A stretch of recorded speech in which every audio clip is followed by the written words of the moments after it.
21 साल का देवरा रोज मुझसे शादी करने की जिद करता। मैं सारा दिन अपने आप को बचाती और कमरे में छुपकर रोती। देवर घर से जाता तब जल्दी जल्दी सारे काम निपटाती, लेकिन एक रोज देवर छुपकर साथ वाले कमरे में बैठ गया। मुझको मालूम न था कि बाहर निकली तो मेरे होश उड़ गए। उस रात मेरे देवर को शादी का बहुत शौक था। शादी हुई तो कहने लगा, भाभी मेरी भी शादी करवा दो। जब मैंने पूछा कि लड़की पसंद हो तो सब मुझे सर से पांव तक देखने लगा और मुस्कुराते हुए मेरे कमरे से बाहर निकल गया। मैं देवर की नज़रों को जांचने में परेशान सी हो गई थी। मेरा शौहर भी कमरे में मौजूद था। छोटे भाई की बात को सुनकर उसके माथे पर परेशानी थी, लेकिन फिर अपने ज़हन को झटका दिया कि शायद मैं ही गलत सोच लिया है।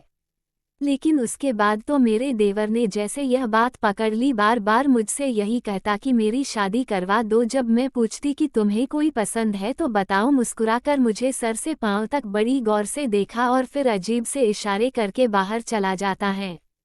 उसे तो यह भी लिहाज ना था कि मेरा शौहर भी उसे देख रहा है। मैं तो उसके इस हरकत पर अब उस कतराने और घबराने लगी थी। एक बार मेरी सास और देवर बैठे चाय पी रहे थे। मैं भी अपना चाय का कप लेकर अपनी सास के पास बैठ गई। मेरा शौहर भी वहीं बैठा चाय पी रहा था, साथ में मोबाइल पर चैट में मसरूफ था। मेरी सास बताने लगी कि मेरे शौहर की मंगनी खाला की बेटी से हुई थी, लेकिन फिर खाला की बेटी को मलेरिया हो गया। उसका मलेरिया ऐसा बिगड़ा कि बेचारी जान से ही हाथ धो बैठी। उसके बाद मेरी सास कहने लगी कि अगर वह जिंदा होती तो आज समीर की बीवी तुम नहीं बल्कि वह होती। अभी मेरी सास यह बात कह ही रही थी कि तभी मेरे देवर ने बीच में कह दिया कि और भाभी मेरी बीवी होती। यह कहना था कि मेरी सास ने उसकी कमर पर थपकी लगा के कहने लगी, शर्म नहीं आती ऐसी बात करते हुए भाभी से तुम्हारी। वो कहने लगा, हाँ अब तो भाभी है, जाहिर है अगर भाई की शादी खाला की बेटी से हो जाती तो फिर उन्हें तो मेरे लिए ही पसंद करती ना आप। मुझे ना जाने क्यों देवर की यह बात बहुत बुरी लगी थी। मेरी सास ने तो इस बात को हंसकर टाल दिया, लेकिन मैं वहां से उठकर किचन में चली गई। मेरा शौहर भी परेशान झुंझलाया हुआ खामोशी से चाय पी रहा था। इसके बाद तो मेरे देवर को जैसे आज़ादी से मिल गई थी। कभी कहता, आप गुलाबी रंग में बहुत प्यारी लगती हैं, ऐसा करें गुलाबी रंग पहन लिया करें। मैं उसे घूरने लगती कि शायद मेरी नागवारगी को देखकर ही वह पीछे हट जाए। लेकिन मेरा देवर बहुत ढीठ किस्म का शख्स था। मेरा शौहर बहुत सादा मिजाज किस्म का शख्स था। उसने कभी मुझसे ऐसी फरमाइश नहीं की थी कि मैं यह पहनकर अच्छी लगती हूँ, फलाह पहन के अच्छी लगती हूँ। अच्छी आदत का मालिक था मेरा शौहर। मेरा शौहर कारोबारी ज़हन का था। हर वक्त 2 और 2 5 बनाने के चक्कर में रहता था। एक बार मैंने पूछा, कैसी लग रही हूँ, तो वह मुझे बस एक नज़र देखा और कहा, हाँ देखने में तो ठीक ही लग रही हो। क्यों, तुम्हें क्या हुआ है? देखो बीमार ना पड़ जाना, वरना बेकार में मेरे 2000 तुम पर लग जाएंगे। दूसरी तरफ मेरा देवर था, हर वक्त मुझे अजीब नज़रों से देखता रहता। एक बार तो उसने हद ही पार कर दी, मेरे कमरे में बिना दस्तक किए आ गया। मैं उसे वक्त तैयार हो रही थी।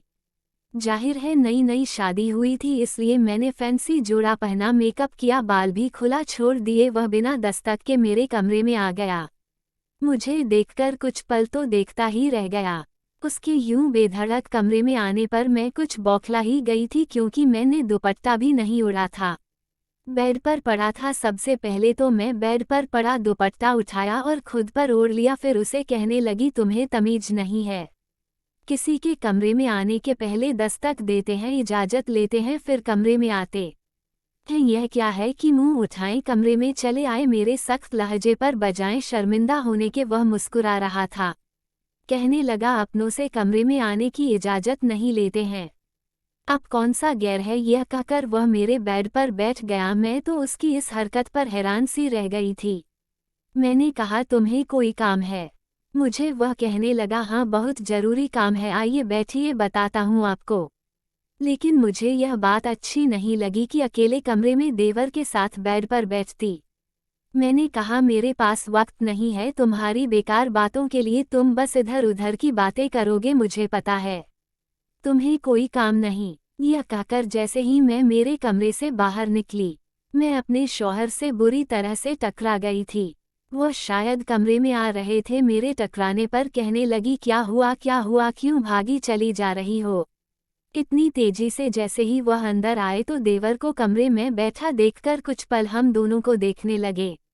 अपने शौहर को यूं शक भरी नजरों से देखते हुए देखकर मेरा दिल तो जोर जोर से धड़कने लगा था कि कहीं वह कुछ गलत ही ना समझ ले। फिर उन्होंने बड़े अच्छे लहजे में मेरे देवर से कहा, तुम यहाँ क्या कर रहे हो? वह कहने लगा, भाई से भाभी से बातें। वह भी पिछले 1 घंटे से हम दोनों बातें ही तो कर रहे थे। आइए भाई, आप भी बैठे बातें करते हैं। बड़े फर्राटे से उसने झूठ बोला था। मैंने कहा, नहीं समीर, यह झूठ बोल रहा है, मैं तो इससे कोई बात नहीं कर रही थी। यह तो अभी आया था। मेरी बात सुनकर मेरा शौहर कहने लगा, जाओ जाकर खाना बनाओ, बातें करने के लिए तुम्हारे पास बड़ी फुर्सत होती है। थोड़ा काम की तरफ भी ध्यान दिया करो। पहली बार मेरे शौहर ने मुझसे इस लहजे में बात की थी। मुझे अपने देवर पर बहुत गुस्सा आने लगा। मैंने खाना बनाकर दस्तरखान पर लगाया। मेरे शौहर का मूड बहुत खराब था। रात को जब मैं सोने के लिए कमरे में आई तो कहने लगा कि मुझे ऐसी औरतें बिल्कुल पसंद नहीं जो देवर से फ्री होती हैं। मैं अपने शौहर से कहा कि वह झूठ बोल रहा था। वह कहने लगे कि मैं पिछले 15 मिनट से घर पर आया हूँ, लेकिन तुम 15 मिनट से कमरे में ही थी, और वह भी कमरे में ही बैठा था। मुझे बेवकूफ़ मत समझ। मैं तो अब देवर से कतराना शुरू कर दिया। मैंने उससे बातचीत बिल्कुल छोड़ दी थी। जहाँ वह होता है वहाँ से निकलकर कहीं और चली जाती थी। 4 दिन तो मेरे बदले रवैया को वह चुपचाप देखता रहा, लेकिन 5वें दिन कहने लगा कि आपके साथ क्या मसला है? क्या हुआ है? जहाँ मैं बैठता हूँ आप उठकर चली जाती हैं। मैंने कहा कि तुम झूठे हो, तुम्हारी वजह से तुम्हारा भाई मुझे गुस्से से घूर के देखता है। तुमने क्यों झूठ बोला कि तुम 1 घंटे से मेरे साथ बैठे बातें कर रहे थे? वह कहने लगा, मैंने तो यूं ही मजाक से कह दिया था, भाई को तो आदत है। फिर मुझे कहने लगा, मैं आपको यही बात तो बताने वाला था कि मेरा भाई बहुत शक्की है, उसके शक करने की आदत है। बड़े गलत बंदे से आपकी शादी हुई है। मुझे तो आपके बारे में सोच सोचकर बहुत अफसोस होता है। देवर की बात से मैं तो कुछ खौफजदा हो गई थी। कुछ मेरे शौहर का रवैया भी मुझे ऐसा था, लेकिन मैंने कहा, ऐसी बात नहीं है समीर, बहुत अच्छे हैं। बेहतर है कि तुम मुझसे ज़रा दूर ही रहा करो। उसने मेरी बात पर अपने कंधे उचकाए और कमरे से बाहर चला गया। मैं चैन की सांस ली कि चलो उसे बात समझ में आ गई है। फिर मेरे दिल में यह भी आने लगा कि मेरा शौहर अगर शक्की मिजाज किस्म का शख्स है तो मुझे और भी होशियार और सावधानी करनी चाहिए। लेकिन मेरा दिल इस बात के लिए नहीं मान रहा था। इससे पहले कभी उन्होंने मेरे साथ ऐसा रवैया किया नहीं था। मेरी शादी को 1 महीना गुजर गया था। उस 1 महीने में मुझे यह महसूस नहीं हुआ कि मेरा शौहर शक्की मिजाज है, लेकिन पिछले कुछ दिनों से वह मुझे बहुत गौर से देख रहे थे। बार बार मुझसे देवर के बारे में सवाल करते। कभी कहते, तुम गेट के पास खड़ी तो नहीं हुई थी? दरवाज़ा तुम तो नहीं खोलती? मैं कहती, नहीं, वह तो आपकी वालिदा ही खोलते हैं। वह कहने लगी, हाँ ठीक है, देखो तुम बाहर का दरवाजे के पास नहीं जाना, बड़े आवारा लड़के हैं। हमारे मोहल्ले में अपने शौहर की यह बात सुनकर मुझे भी यही लगने लगा था कि शायद मेरा शौहर शक्की है। मैं हर उसे कम से बचती जिससे मेरे शौहर मुझसे खफा हो या मेरे मामले में शक में पड़े। लेकिन एक बार ऐसा हुआ कि सब कुछ तबाह व बर्बाद होकर रह गया। मेरी सास मुझसे कहने लगी, वह कुछ दिनों के लिए घूमने जा रही है अपनी बहन के घर, क्योंकि उनकी बहन बीमार है। मेरा देवर ही मेरी सास को अपनी बहन के घर छोड़ने गया था। मुझे तो लग रहा था कि वह भी सास के साथ वही रहेगा, लेकिन वह तो अगले ही दिन वापस आ गया। मेरे शौहर ने देवर से कहा कि तुम भी अम्मी के साथ वहीं रुक जाते, वहीं रह लेते। कहने लगा, नहीं, मेरी पढ़ाई का मसला है, यूनिवर्सिटी में मेरे सेमेस्टर होने वाले हैं।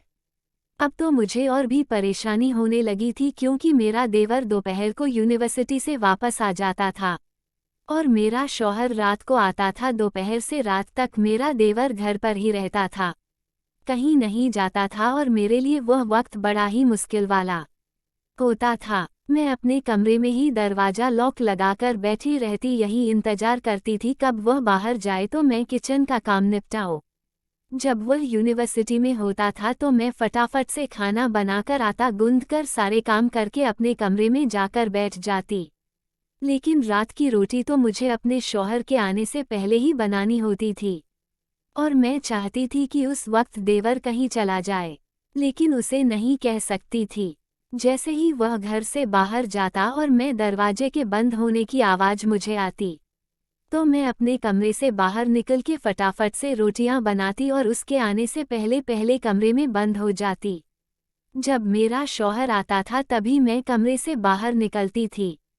खाने के दौरान मेरा गाहे बगाहे मुझे देखता रहता, जैसे कुछ कहना चाहता हो। मेरी कोशिश थी कि जल्द से जल्द यह दिन गुजरे और मेरी सास वापस आ जाए, क्योंकि यूं कमरे में हर वक्त बंद रहना मुझे घुटन से लगता था। दूसरा, मेरा देवर वैसे भी कुछ बेशर्म किस्म का शख्स था। बेधड़क मेरे कमरे में आ सकता था, वह मेरा दरवाजा भी तो खटखटा सकता था कि बाहर निकलो, तुम क्या हर वक्त कमरे में घुसी रहती हो।